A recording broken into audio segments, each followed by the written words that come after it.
Yes, we do. Take it, Chris. Before you motherfuckers dunk on this movie, which I know some of you are going to do, I will say that I fucking love John Waters because, and again, context is everything.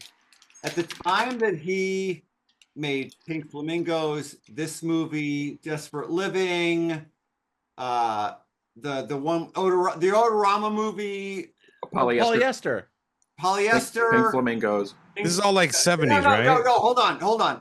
I actually think that his relevance stops at Hairspray, which is where he somehow managed to combine what the studios thought they wanted with what he had been doing for the prior 10 or 15 years. Wait, are you discounting Cecil B. Demented and like Crybaby? No. What I'll say is, I fucking love John Waters. I actually like Cecil B. Demented. I fucking love John Waters. Cecil B. Demented is great. I think that it's really fun.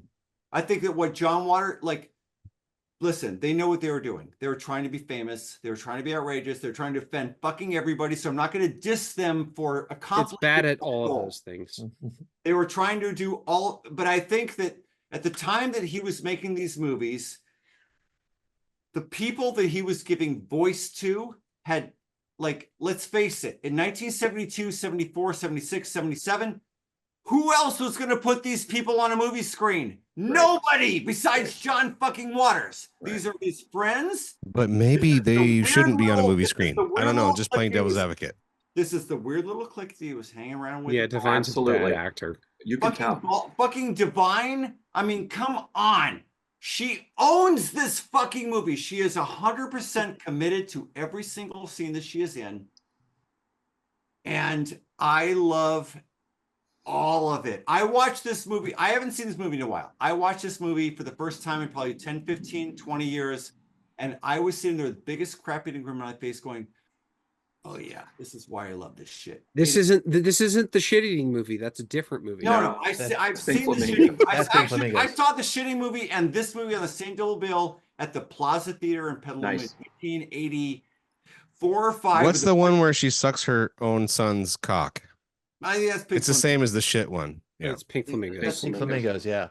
Like John Waters, to his credit, gave voice to a subset of humanity that was never going to get a voice in cinema except in his movies. And that's what I felt watching this, was just these people are having the fucking time of their lives. So much fucking fun. They are having so much fun.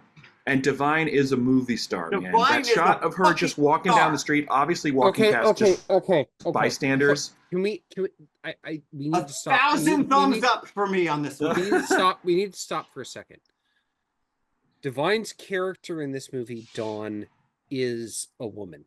Like, yeah. Divine, the person, the actor, is self-identified as a gay man and a drag queen. Yeah. Right. You cannot you can't say she for Divine and you can't say he for the character. Like, Divine is he and the character is she.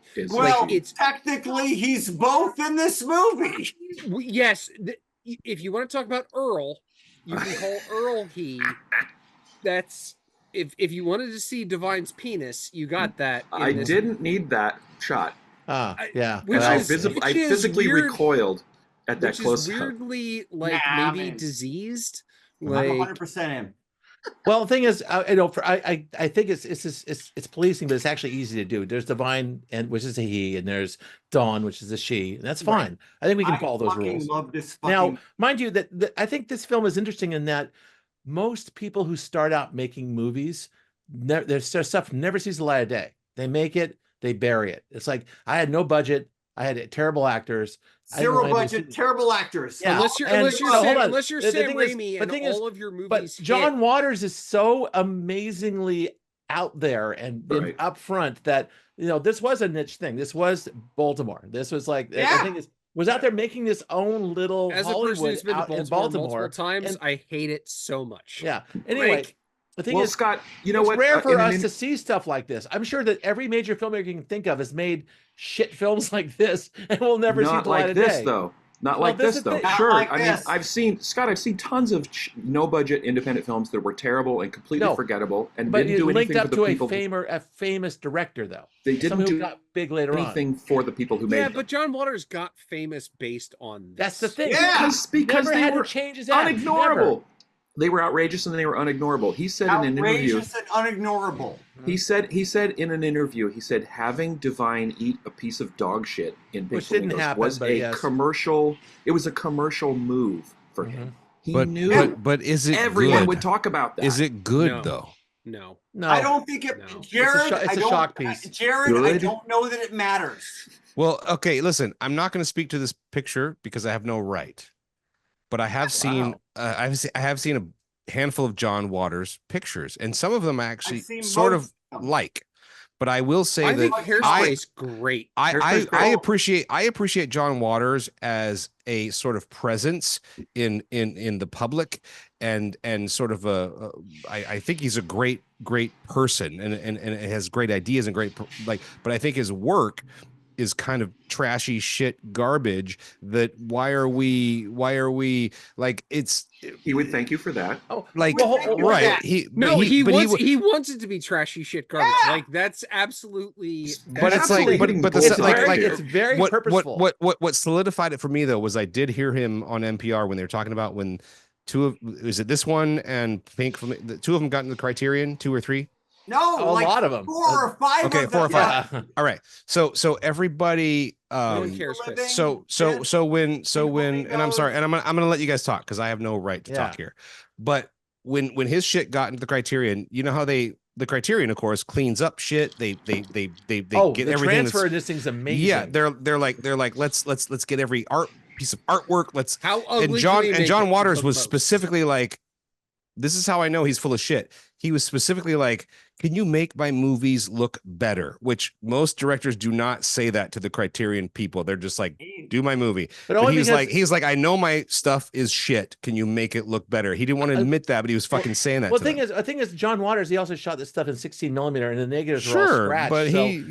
But what we're watching is a lot of restoration. He also printed it in 35mm, and there is a 35mm print of this out there, which is wild. Yeah, like all I'm saying is like regardless of his subject matter, he wants to be polished more and better than he is in terms of like technical. The guy wants to be a Hollywood guy. That's why I don't care. His films get better and better in terms of like production values. I think he hits the wall on Hairspray, and after Hairspray, when you get to Cecil B. Demented isn't very good. I disagree. I think when you get to the Johnny Depp one, Crybaby and Pecker and Cecil B. Demented and the ones that follow. The problem with him is by this point, the Farrelly brothers exist, and all of these other his shtick is not shocking anymore. No, he's toning it down at the same time other people are. This is the counterculture. This is a film about 70s counterculture, and there's counterculture back then ran a couple different ways. There's like 5 Easy Pieces and the hippie thing. Sure. Easy Rider. That's kind of like, oh yeah, hippies dropping out and question thing. But the other one was taking the elements of culture back then and turning them into this trash, weird, kitschy, reimagining everything. What I would love John Waters for is he gave voice to a subsection of the counterculture. Yes. Which would otherwise have never been seen by anybody. True. I mean, he's punk rock for filmmaking. He gave voice to the freaks and fucking weirdos. I mean, Edith Massey is a genuine freak. She is the weirdest person. No one would have paid. Can we think of other? Is there any other filmmakers that are this punk rock that you guys can think of? Who had this kind of commercial success at this time? He was. Then you're looking at like. Yeah, you're looking at experimental filmmakers like Kenneth Anger and stuff like that. They're doing who were not doing anything commercially. No, the guy that was the Jodorowsky maybe on The Devils. Kenneth Anger. Jodorowsky was an influence on both this film. And Jodorowsky was doing his own thing in Spain, and it's like that's a very Chris? He's like a weird artist though, like for real. But Jodorowsky's Dune is one of the most amazing documentaries I've ever watched. Oh, yeah, that's a great dude. His drawings. Ken Russell, I get Ken Russell, although Ken Russell's a more polished artsy version of this, but still he's trying to do that kind of thing. Way more polished. Weirdly, Ridley Scott was at this point in time. Like you go back to the 70s, and Duelist? he was Ridley Scott. He was pulling people out of the muck of wherever they were, and like just shoving them into his films. And we need to look up his early pictures. Well, even Alien, you've got a bunch of people who don't have normal gender roles. You have we're making Paul Reiser a villain. Like it is like that shit all feels normal now, but it didn't in 1979. I have a question for you guys about this. This film goes in two directions, I think.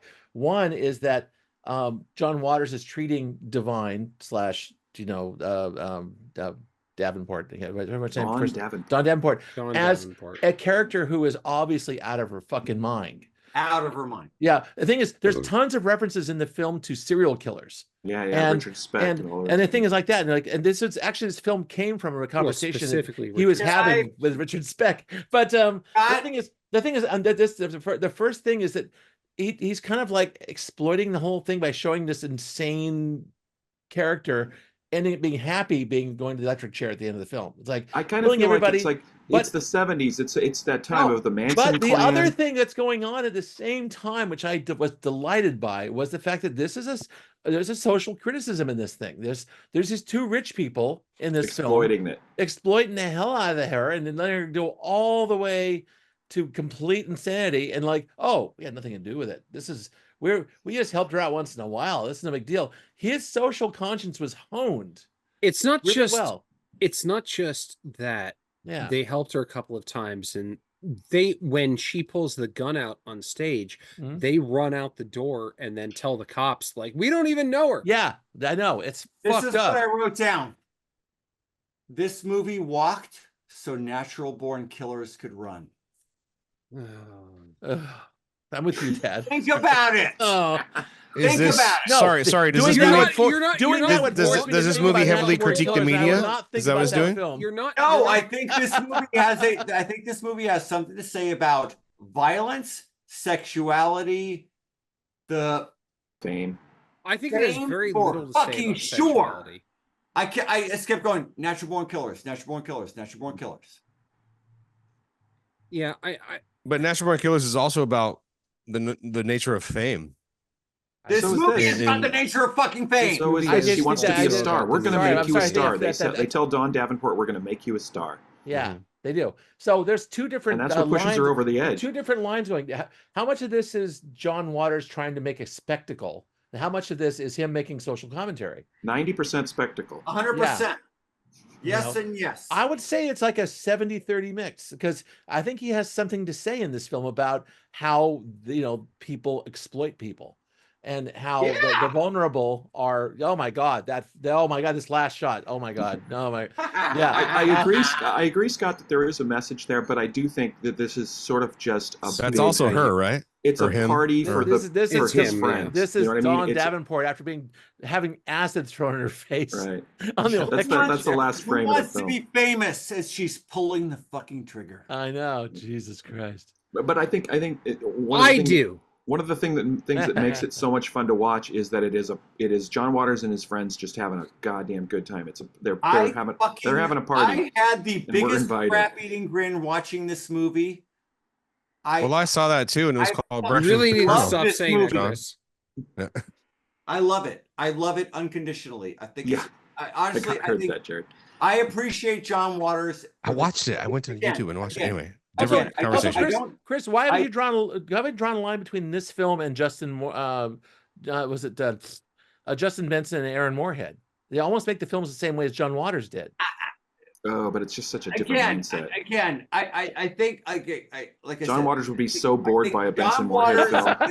He would be so fucking out of it. I actually don't think that's true. I actually think John Waters' post-Hairspray is not very interesting. I do not think his shtick. Well, I think you're right. He had to. He's like he reached a level of commercial success then he couldn't sustain it because No, I think his everybody else skills caught up with him. No, he had to be himself. He had to be himself. Had to tone himself down at the same time these other people were ramping up. He's gonna make his own movie. If you follow, I'd love to see a John Waters Marvel movie. Yes. Yeah, right. Yes. You know, the closest we're ever gonna get is Peyton Reed doing the Ant-Man movies. That's about as close as we're ever gonna get to that. Kind of.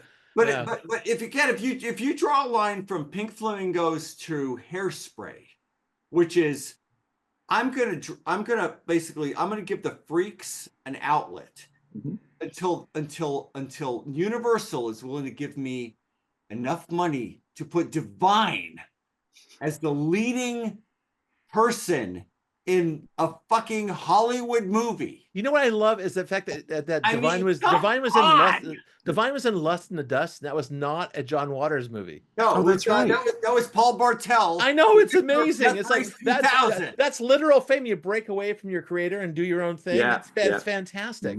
And I know I'm going to disagree with you, Chris. I think that Crybaby was one of my favorite films. I think a little better. Good. Hairspray was amazing, but there's also Stepmother, which is actually.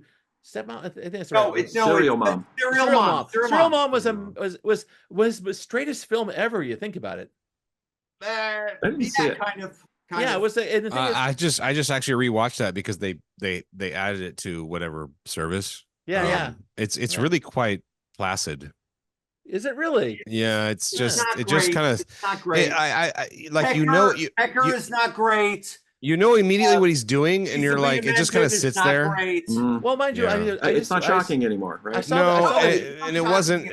The pacing is bad, but the A-list actors, that's a kudos. Well, Jared, that's a thing. It's like he's not a super skilled filmmaker, and that's evident. It's fucking terrible. That's evident. I mean, even in Hairspray, there's moments where it's just like it kind of falls apart in terms of just how the scene plays out.